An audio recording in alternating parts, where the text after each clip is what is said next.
চরকুকরিমুকরিতে network সম্পর্কে কি বলবেন? এখানে মূলত জিপি মানে গ্রামীণ ফোনের নেটওয়ার্ক পাওয়া যায়, অন্য ফোনের নেটওয়ার্ক নাই বলতেই চলে।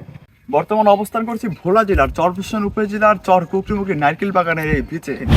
চরকুকরিমুকরি নারকেল বাগানের এই বিচে কোনো ধরনের সমস্যার সম্মুখীন আপনার হতে হবে না, শুধু একটি সমস্যা ছাড়া, নেটওয়ার্ক ইস্যু।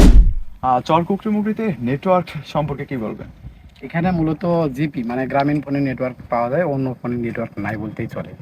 যার কারণে এখানে টুরিস্ট আসে একটু ভোগান্তির শিকার হয়, শুধু এক কোম্পানির নেটওয়ার্ক থাকে এখানে।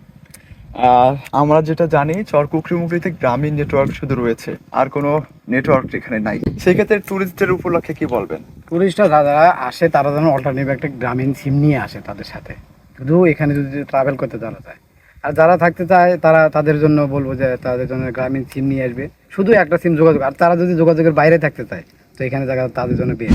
চরকুকরিমুকরি ছোট্ট একটা ইউনিয়ন গঠিত, যার কারণে চরকুকরিমুকরিতে শুধু গ্রামীণ টাওয়ার রয়েছে, অন্য কোনো টাওয়ার বা অন্য কোনো নেটওয়ার্ক এই চরকুকরিমুকরিতে নাই। চরকুকরিমুকরিতে গ্রামীণ টাওয়ার ব্যতীত অন্য কোনো টাওয়ার নেই। তো আমাদের এটা চরকুকরিমুকরি একটা পর্যটক এলাকা, এখানে অন্য একটা টাওয়ারের খুবই প্রয়োজন।